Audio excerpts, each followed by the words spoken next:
I'm still fucking up their brain like an aneurysm. In my DM trying to see which bag is bigger. Heart racing, got them pacing on a deadly rhythm. Drop bombs on these niggas, call it terrorism. This is not tea that you sipping, it's really piss though. The way my diamonds dancing, you think it was a disco. Welcome back to another great episode of the Thevibes Podcast. I'm your host, FM, and today, man, listen, I got a star in the building. You know what I'm saying?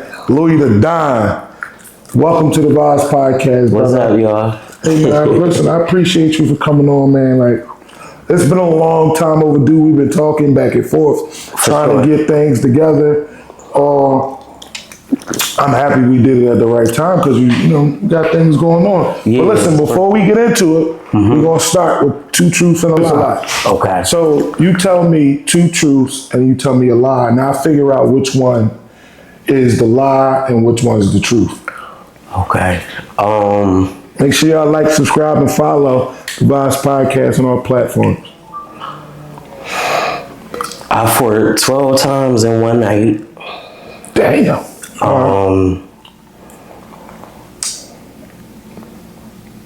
I'm scared of rats. And me too.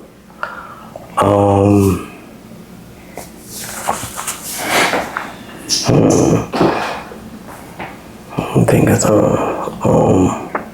don't like tequila. All right, so the fort, what'd you say, 5 times in one night? 12. 12 times in one night? 10. I think it was 10. See, I believe that because you had to correct me. I believe that. That's true. Now that's a toss-up. I'm scared of rats. And what was the last one? I don't like tequila. You don't like tequila. That's probably possible. To not like tequila is probably possible. But I'm gonna just go with it. I'm gonna go with it. You don't like tequila, but you scared of rats. Cause I'm scared of them too. That was the lie. You scared of rats? Oh, okay, all right. Yeah, that was. So I messed up. It's all right. Yeah, it's cool. We just warming up. Back. We just warming up. Yeah, we just warming up. Where you from? South Philly, the P. Where in South Philly? Deuce. From 22nd and Christian all the way down to Ellsworth. That's crazy. Yeah. How was it growing up in South Philly for you?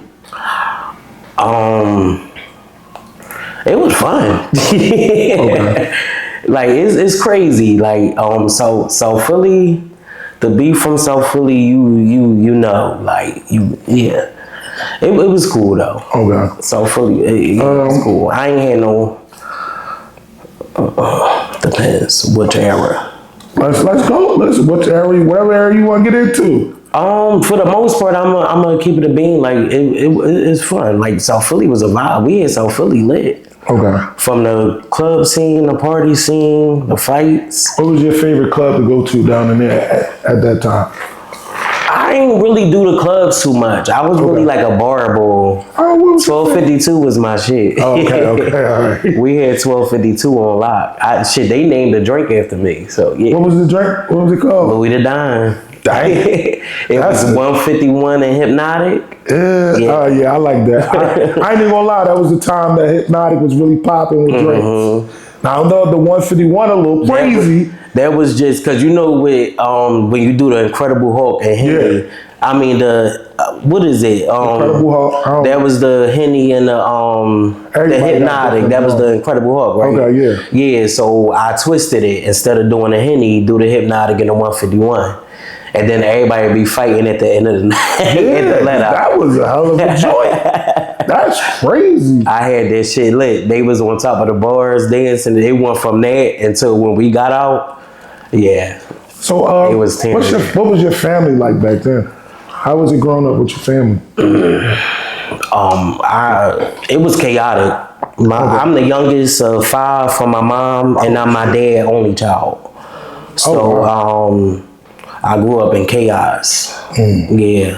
I grew up with a lot of cop calls, a lot of fights, a lot of toxicness. This was younger childhood. Yeah. How did you deal with that being that young?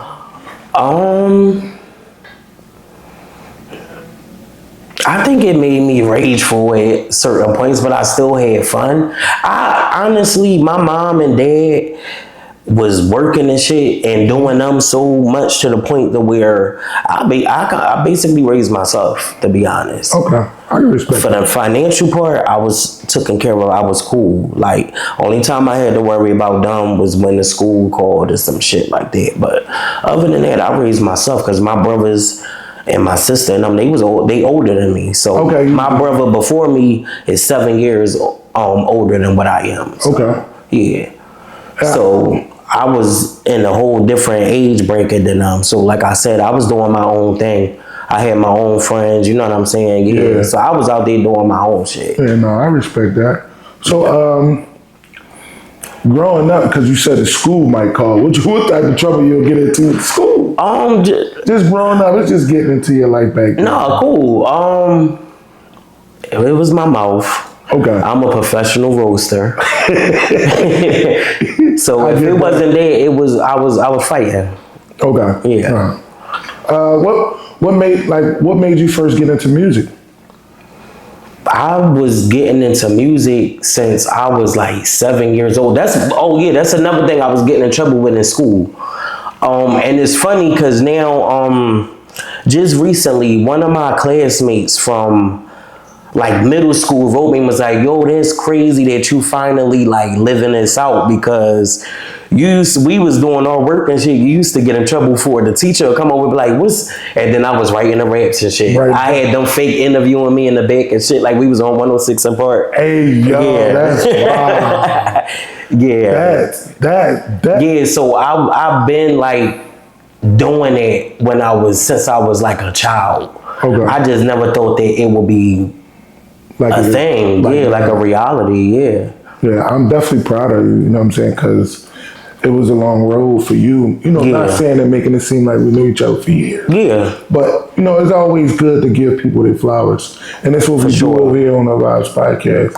You know, what unsigned artists, entrepreneurs, small businesses. No, and I appreciate you for that. That's why I'm giving you the exclusive here. Hey, you my first stop on this rollout. Appreciate you moving back. I love what you've been doing, like for all the unsigned artists and everything else, like, because everybody say they down in the paint and all this shit, but as soon as everybody make a little piece, it get to their head and then they forget about, you know what I'm saying? No, that's a big fact. Yeah. You know what I'm saying? Like, we ain't gonna never do that. I think our platform gonna stay the same regardless to what. Yeah. Yes, we might, you know. Of course, elevate, but we still gonna dedicate this. But you always still gotta go back and. Yeah, because it's like this. It's, to be honest, just like you said today, y'all got stories. Yeah. Even though you might be a little different from the other artists that, that can't make it to the level that they want to, but bro, they still got a story that was crazy. A lot of people did a lot of things legendary for they hood,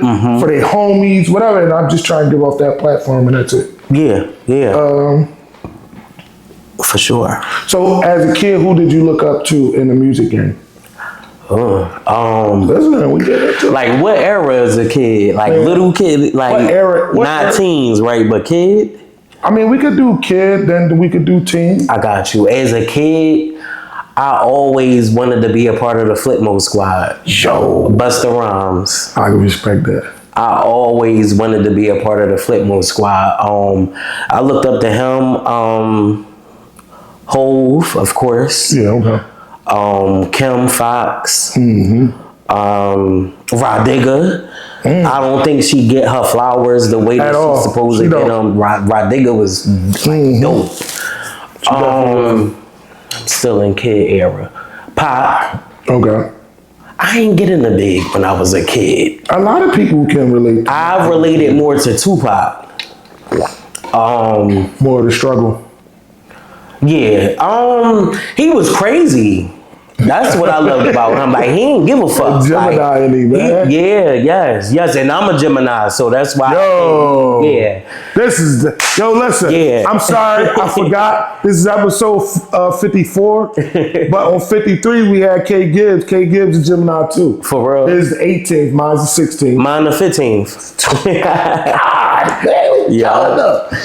See June, right? Yeah, June. Okay. You got to check that June. Yeah, May's is different. Yeah, that's a little. Y'all weird. Yeah, May Gemini. Y'all weird. We just gonna put it like that. But back to what you were saying, bro. Like it was like. Oh yeah. So was that it? Yeah, that's who I looked up as a kid. Teenage era. Jay-Z still. Kanye West. Dope. My top. Kanye West. Gemini. Still Fox Kim. Trainer.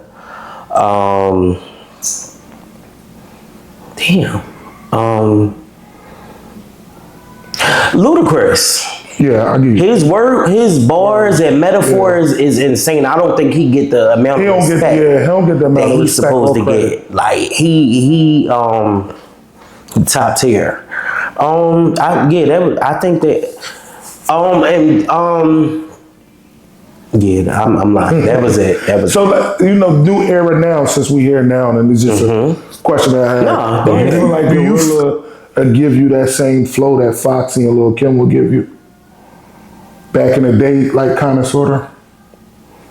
No, you don't see it. It's all right. I think she got her own little flow. Yeah. And I'm only saying that, like I see what you mean by that, but her accent's so thick that I can't compare it to them. Okay, all right. It's more down south with her. Kim and Fox was New York. Yeah. So, but I can see the comparisons a little bit to it. It's like the things that she say. It ain't more. Oh yeah. If you're going by like that type of style, yeah. I can see that. All right, so I'm right again, guys. Yeah, I can see that.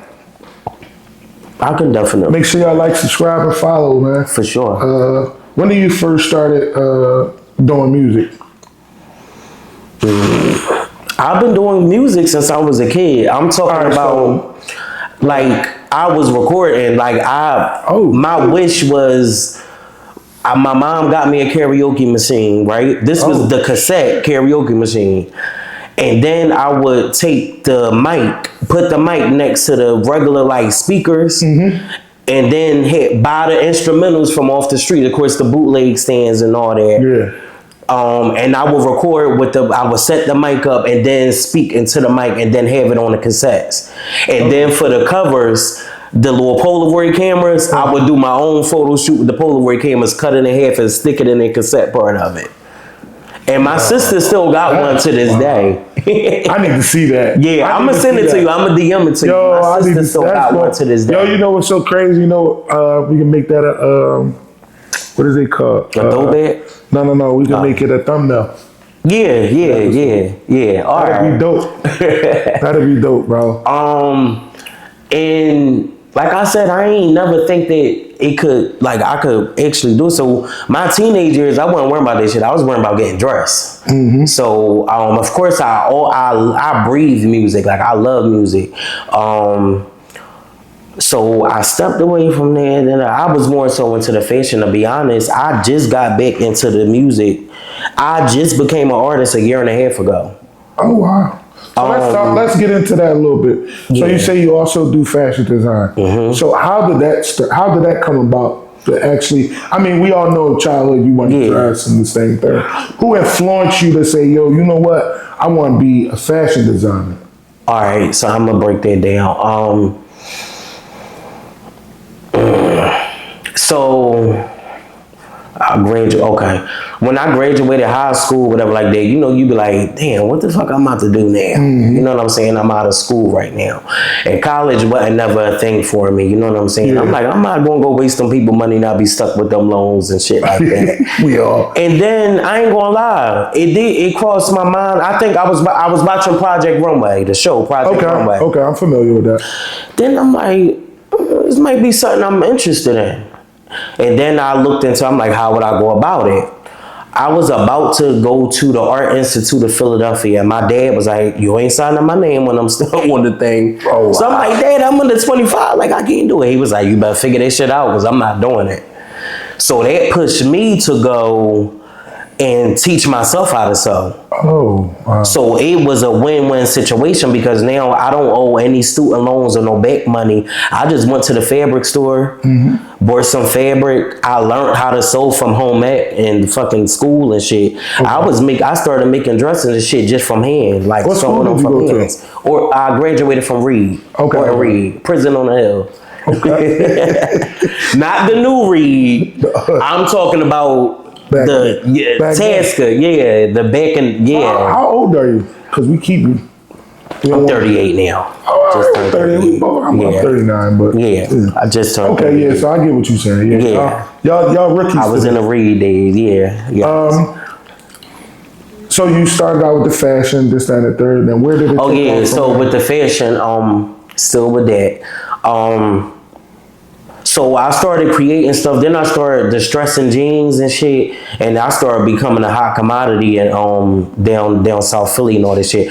I was distressing everybody's shit, and I ended up that's how I was making my money for real. Okay. We used to be out on the block. My homies and shit was selling their drugs and shit. My girls and I was doing their other shit. I was sitting there fucking distressing jeans and shit, having everybody come to the block, pick them up and shit. You know what I'm saying? So that's how I was making my money with the fashion design. You was out there selling distress. Yeah, I was out there selling the jeans and the vests. I'm the first.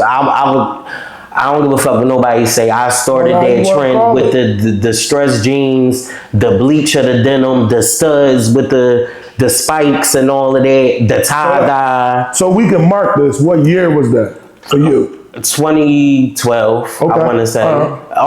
But it was a little bit before that. Yeah, I'm lying. Like 2009, 2007. This was MySpace. Yeah, let's say 2009. Let's say 2009. So he was the first person doing it. Y'all niggas copying his And style. then everybody and their mom started, of course, doing it. And then that's another story. I ain't gonna get in nigga no shine. So then I ended up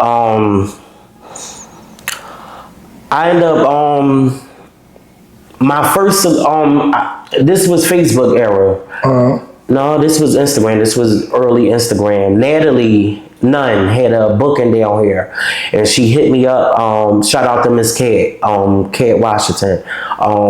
Natalie hit me up for some jeans. She ended up buying like four pairs of jeans off of me, and she bought her husband some, Jacob. Okay. So she was the first celebrity. Then I got booked. I started getting bigger. And now I started getting booked for the fashion shows and shit like that. Shout out to Connie too, Connie Mack. Oh yeah, I definitely heard that. Connie booked me for a shoot. She introduced me to certain people, whatever like that. Like models and shit like that. And then from there, like everybody, I met the models and shit that started opening up other doors to where all the venues that was having the fashion shows was calling me, and I was getting booked at least 3 times a week for the fashion thing. And then the sewing of the hand wasn't a thing no more because I was getting so booked. Yeah. That hand wasn't working, so I taught myself how to sew on the machine and start doing the patterns and shit. So that's how I started doing that. It got a little bit quicker. Yeah, yes. And then I would say my big start off joint for the fashion was when Lee Mays and the Meek had a fashion show. Okay. And I got booked for that. I killed the joint too. Shout out to Lee Mays and shout out to Meek too. Yeah. And from there, yeah, I worked with Jocelyn, Monica. Every time Monica come to Philly, I damn near send her pieces or whatever for that. Freeway. I gave him like a few hoodies and shit like that. It's a few Lee Mays and it's a few artists and yeah. Miss Cat, Amber Rose, shit, you got me going back, man. Hey, listen. Whoever had me Yankee V, shout out to y'all, select wise, yeah. Hey, listen. And then I was doing the fashion up until my last fashion show was 2019. Okay. And then COVID hit. Kind of slow shit. Yeah, COVID hit, and then that's when I became like writing again. Okay. I was writing for a few artists, and then my friends was like, yo, you need to come from behind that and do your own shit. I was like, nah, I'll just send them to join. I was shy. I was like, I don't know. I'm used to being behind the scenes. You know what I'm saying? So then I was sitting outside, me and my homie, shout out to Drea, we was drinking one night, and she was like, I'm gonna give you a challenge, and everybody know I love a challenge. She was like, I dare you to come out with a single of your own. So I was like, shit. The Gemini in me was like, all right. Gotta tackle it. So yeah, that's when We Outside, my first single, that's when that came out. And I ain't even think nothing of it. I just was putting it out. I'm like, if the people like it, they like it. Cause I don't put shit out, you know what I'm saying, to look for certain shit. What you see is what you get. Those who fuck with it, fuck with it. Those who don't. And those who's gonna fall forward. Those who gonna fall back. You know what I'm saying? But We Outside, when it went off, and I was like, oh shit. So then that inspired me to go and do a whole fucking album. Yeah. That was dope. Yeah. We got a few things that we're going to touch on, but we're going to touch on it a little bit later. Okay. We're going to give it to you on the later interview because it's something exclusive from you, and I really don't want to ruin things right now. Okay. Tell us about REDRUM dropping, 10/31? So REDRUM is my second album. That come out Halloween night. Now my first official single, Vintage, come out tonight, midnight. Yeah, I was going to. Vintage, yeah. You just snatched that right from me. Yeah. I was going to get into that too. Yeah, Vintage come out tonight. So what do Vintage means to you right now? Like the song or just Vintage period? Just Vintage period. Vintage to me is like a timeless, luxurious, like it's like a timeless piece, whether it's fashion, whether it's music, whether it's an episode of your podcast, like it's just something that's iconic that is going to live, you know what I'm saying, decades. Yeah. Okay. And it's vintage. Because we was trying to figure out, you know that John Cardi B got, but y'all don't know the difference between vintage and archive. So can you explain what's archives? Because I'm a little slow. Archives is a different from, like I said, I just explained vintage, but if we going into a fashion aspect, archives is pieces that just was like, it's just one of one. Okay. Is one piece. So let's just say like the J-Lo. Remember that J-Lo dress everybody went off about like that? That's an archive. Like but it's Versace, but it's one on one. You know what I'm saying? Yes, it's one on one, but it's an archive. So for you to get, you gotta be a big deal to get one of those pieces if you was to ever be able to do it again. The only person I ever seen something happen like that for was what's her name? Damn, Kim Kardashian. Oh, Kim icon. She can go to anything. She every designer muse. So yeah, she went and got that. Anybody would be like, here you go, I know, right? She went and got that dress. Marilyn Monroe dress. That's archive. They was on her ass about that though. Yes. You can't get this. You can't do that. Yeah. But she got it done. So tell us about the album. I'm sorry. The new album? The new album, which is what, Vintage? REDRUM. No. Vintage come out tonight, right? So that's the single. All right, so you want me to touch on that? Let's touch on the single. I'm sorry. Okay. I messed that up. This era is completely different than what I usually do. Everybody love me for the party stuff and everything else. Okay. But my fans this time around wanted me to get them something a little more personable. So Vintage is just the introduction of the new era that's about to hit. Okay. I'm kind of in my villain era. That's why I wore Scarface. The bad guy. Yeah, I'm kind of in my villain era. I'm addressing anything, anybody, any smoke, anything that I felt like was a shot. I'm addressing it. But Vintage is just the introduction to what's everybody about to get hit with. Cause that's the first shot. Yeah, Vintage is the first shot. Hey, listen, man, I'm so proud that you came on to the Vibes Podcast to spill that for me because That was unexpected. And is like I said, every first single I released for my previous projects was the turn up joints. This is different. It's hip hop. It's gonna take you back to the bigs, the Tupac, the early yeah. So this the first shot. I'm just letting motherfuckers know like REDRUM coming. Okay. And y'all woke the beast. It's Thursday, September the 11th. Comes out tonight. And we dropping bombs at midnight. God damn. I wish I'd have had this a little earlier. But if we gonna do what we can do with it. Yeah. So REDRUM.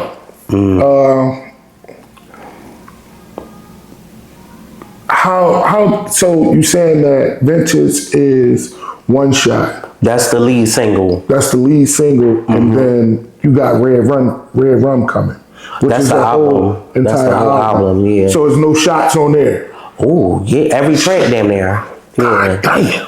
This is like, I'm not going to say it's my villain era because somebody corrected me yesterday and was like, I think that the last mixtape, Here to Conquer, was the villain era. But I'm going to explain it shortly so we can get it. I dropped, like I said, Gemini was my first album. I stepped into different genres. I was a new artist. I just put a nice body to work together, and a lot of people loved it. You know what I'm saying? It became a hit. And then Here to Conquer, I felt like I had something to prove because one thing I can do, I can rap. Yeah. But transitioning from a fashion designer to a rapper, a lot of people was like, because everybody and their mom think that they can fucking rap now. Yeah. This shit is so watered down. You know what I'm saying? Everybody and their mom think that they can just go in the studio and spit a fucking rap. So I kind of think those who know me. They've been waiting for this for a long time. But if you new to it, they was like, this nigga just was on fucking New York Fashion. Fucking, you know what I'm saying? I think they thought that I was gonna be another gimmick. Yeah. So Here to Conquer, I had something to prove to let them know, like, I really do this shit. Like, I really rap. So I think that was my villain era. This is my origin villain era, REDRUM. Okay. I'm very personal on this. Like I spoke to you earlier about the chaos that I grew up in. I'm addressing all of that on there. Of course, my fans is still going to get fed with the club, the feds, the fun stuff. But it's a lot of issues that need to be addressed, and they're going to be addressed on REDRUM. That's why I named, off the Shine, and Louie wrote REDRUM. Yeah, so that's what it's inspired from. I'm on my Maniac shit. You on your Maniac shit? Yeah. Hey, listen, I can respect it, man. I can't wait. A few people been playing with me, and you gotta get them in check. And then I was mad because I couldn't address certain shit because when a few people did throw little shots, the shit was already done and submitted the last mixtape. But luckily, I already had some shots in there. But I'm gonna address it correctly on this one. Well, fuck it. Let's just take. Who the fuck was we talking about? Or we gonna wait? We gonna wait till it come out. You still wanted to certain ones I can address right now. Certain people is basement.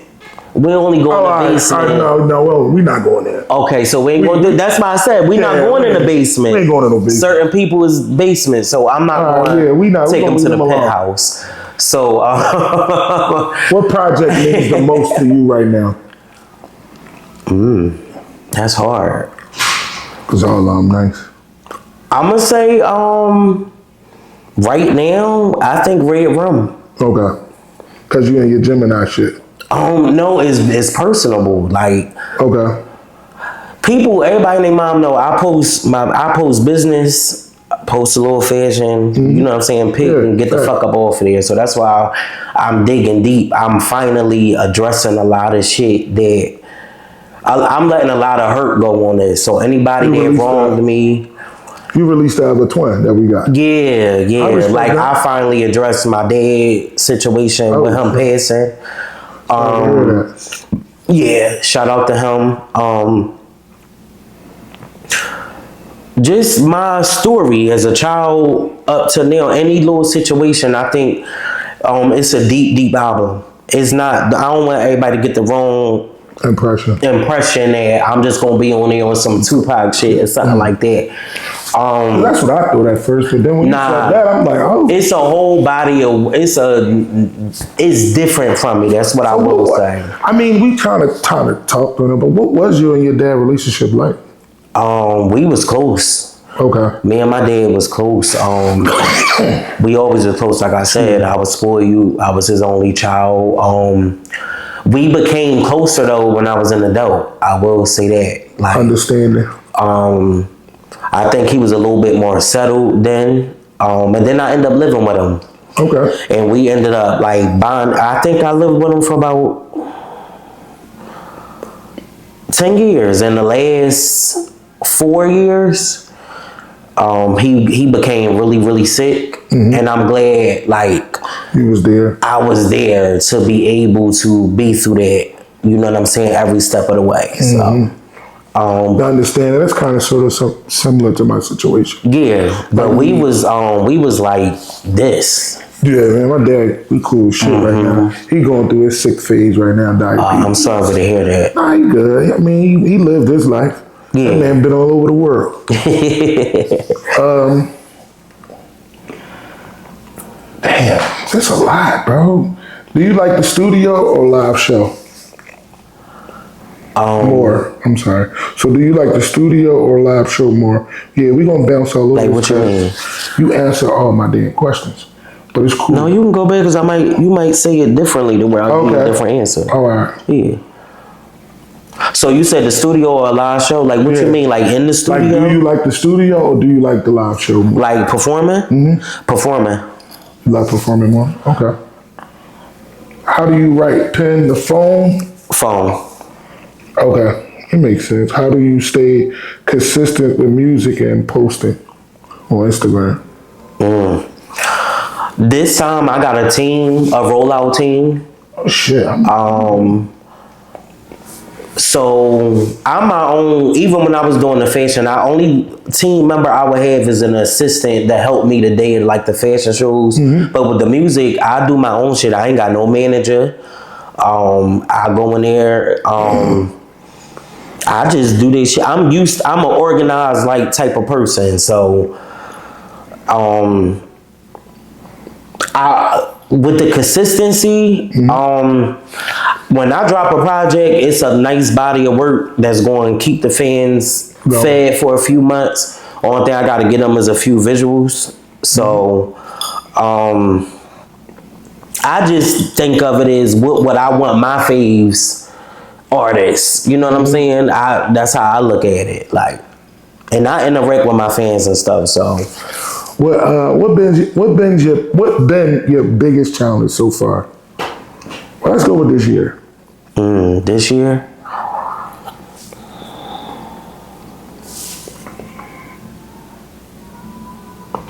Oh, that's kind of easy. My biggest challenge this year, I think, was finally opening up and releasing a lot of shit I swept under the rug on this album. Because I'm not a person that, my dad was military, you know what I'm saying? So I ain't grow up in no household to where we expressed how we felt in certain shit like that. My dad did become there, like I said, as an adult, so did my mom. So I was under the impression that's how my dad taught me, like, go ahead and cry for a few seconds, but you gotta keep that shit pushing. So if some shit happen, I don't dwell on shit. Like, and then I don't open up to everybody. You a Gemini, I'm quite sure you can relate to that. If we open up to you and some shit, that means we really give a fuck about you, because I feel like motherfuckers don't be paying attention to what the fuck I'm saying. Like, if I'm talking to you and I'm opening up to you and I feel like you're not paying attention to what I'm saying, you will never fucking, and it's not that I'm secret or certain shit like that or I'm private. You can't. You comfortable with who you comfortable or tell. Exactly. And a lot of people, you know what I'm saying? I've been through a lot of shit. Like, I've been through a lot of disappointments, and I don't like being disappointed, and I don't like being hurt. So I blocked myself. I got a big shield to fuck up. You know what I'm saying? Yeah, I respect that. With me to be able to open up and express and put in detail what I'm putting into this album so the fucking world can hear it, that was my biggest challenge. Okay. So, yeah, because I'm getting into some deep personal shit on there, so. How do you handle pressure? I love or hate? Hate come with the game. Definitely do. I feel like if you hating out, that mean I'm doing my motherfucking job. If a motherfucker ain't hating, you gotta double tap some shit and be like, wait, did I do something right? So I went through this shit. The hate come with the game. Pressure, I work better under pressure, to be honest. Okay. I get shit done a lot faster, and it'd probably be my best work if I'm under pressure, to be honest. Yeah. Clock that. Yeah. Make sure y'all like, subscribe, and follow Thevibes Podcast. What's next after REDRUM? What's next after REDRUM? First of all, I gotta finish this 5-city tour that I was supposed to do. I did the first date, what was here in Philly, and I was not going to do Philly, but I did Philly as the first date, and I had to push the tour back due to my mom got surgery, and then she got sick after the surgery. She's still recovering. So luckily, I didn't lock anything down or took any money or anything. So I was able to now, after REDRUM come out, of course they gonna get probably about 7 visuals for REDRUM. We gonna work on the visuals, and then we gonna finish up them 4-city tours, and I might add, if I get booked, I might add 2 more to it, and I might do a Philly one again. Oh no, you gonna get booked. Yeah. We ain't doing no if. No, I'm just saying. I'm making sure y'all niggas better lock in now. Right. So I'm a finish that up, and now they gonna get new music now. So we talked. We talked about off camera. We talked about you almost having a deal with Warner Brothers. Oh yeah. Why didn't you accept? What was?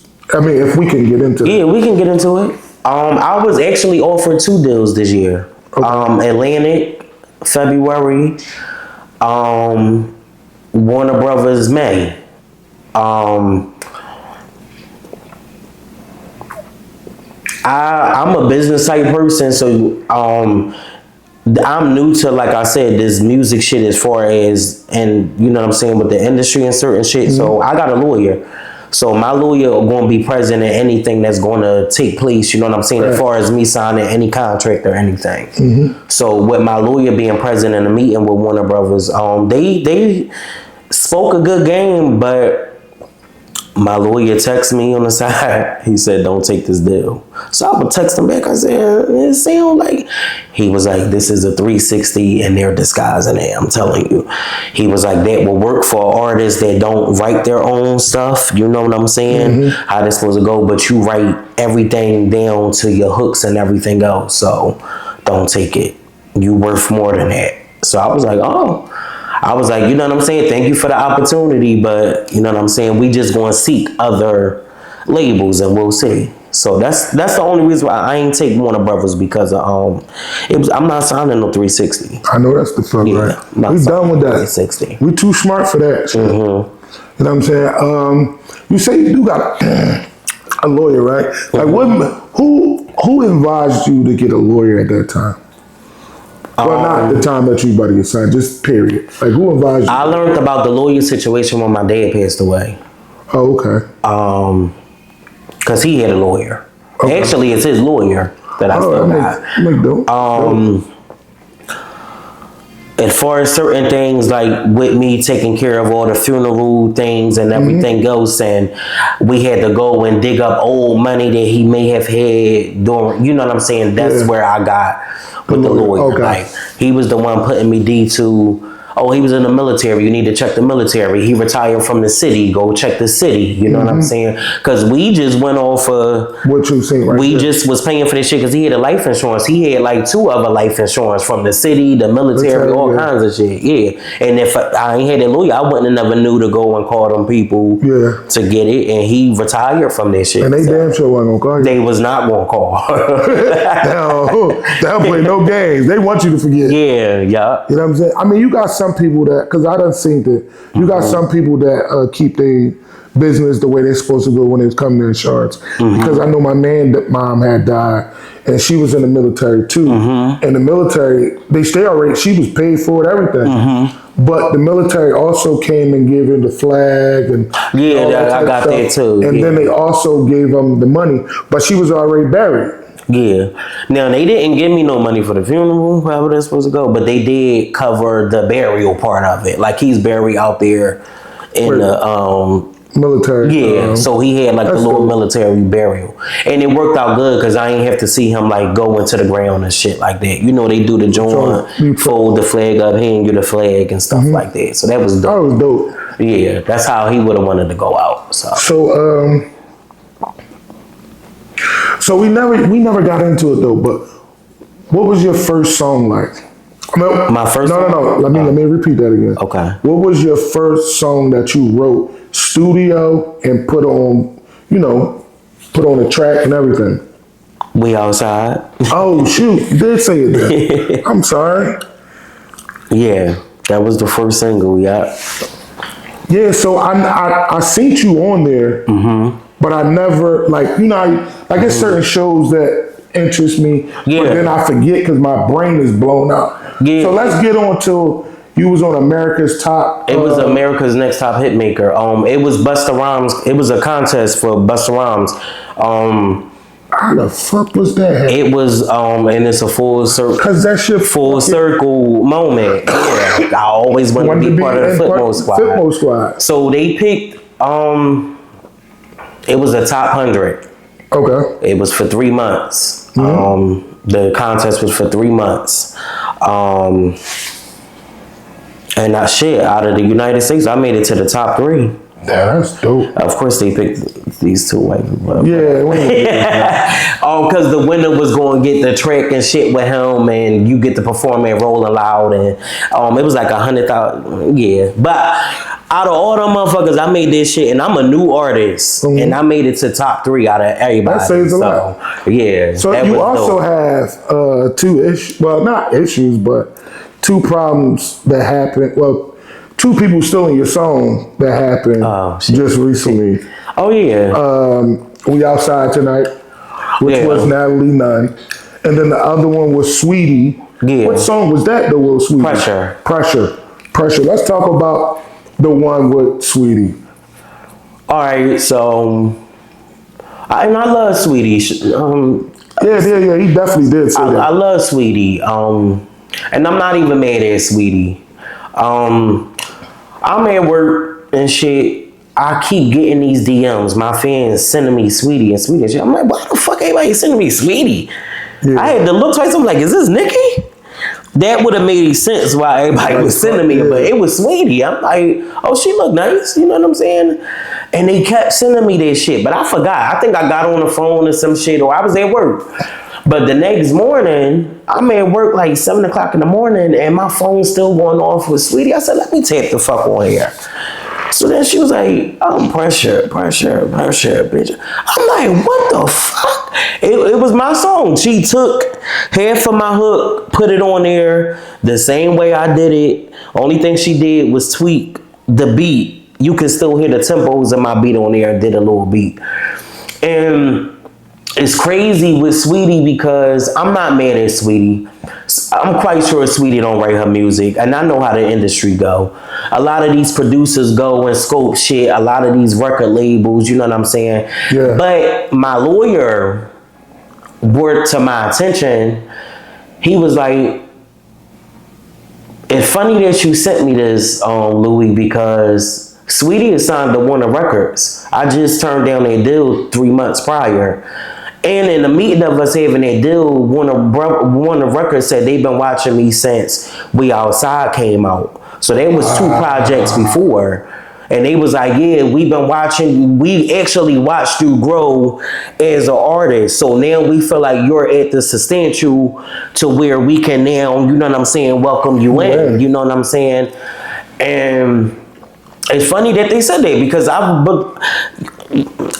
if you had these record meetings and shit like that, you have to bring to the table at least, they gonna ask you what's 5 of your top songs. If we was to sign you, give us 5 of your songs that you would think that we would sign you off of. And Pressure was the first single off the last project I just came out. That's one of my biggest songs. And they went crazy over Pressure.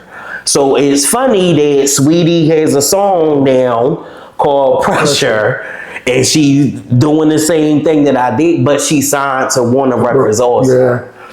So I was a little disappointed in that shit. But then I'm not mad because shit, I'm doing something right. She ain't first, Natalie Nunn, shit, Asia Smart, yeah, all them motherfuckers. I created a whole wave with We Outside, and I've been outside. So everybody outside. Crazy. Yeah. That is sick. And like I said, I goes written for a lot of little artists, so it's funny that, but it's whatever. It is what it is. My only thing is just give me my flowers for that shit. That's it. You ain't even gotta give me my flowers. Just break one of the stems off, be like, yeah, I got that from Louie. But my fans know I ain't had to go in there and see it. I wouldn't have seen it. They was sending that shit to me. Same thing with Natalie. But I talked to Natalie on the back end. Like I said, yeah, because you work me and Natalie not friends or tight or anything, but we have a rapport. Like I said, we good. If she come to Philly or some shit like that, like we got DMs and shit. You know, she apologized. Whatever, it is what it is. It happens. The money's still moneying, and it is what it is. So who do you want to work with in the future? Kanye West. Okay, that'll be dope. Nicki Minaj. Monica. Music wise, because you already work with Monica. Doechii. I would see me doing a track with Doechii. I see that. Me too. That would probably be fucking amazing. Damn. It ain't too many good artists out right now. I'm gonna be honest.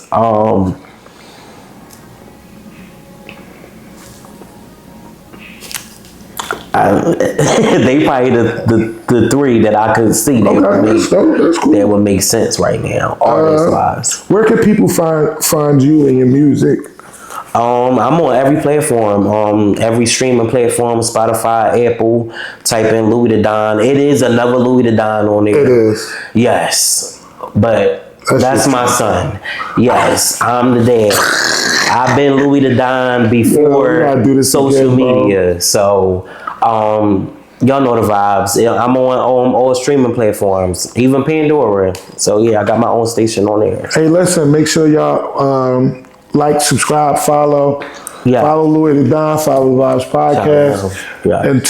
Until next time, you already know the vibes.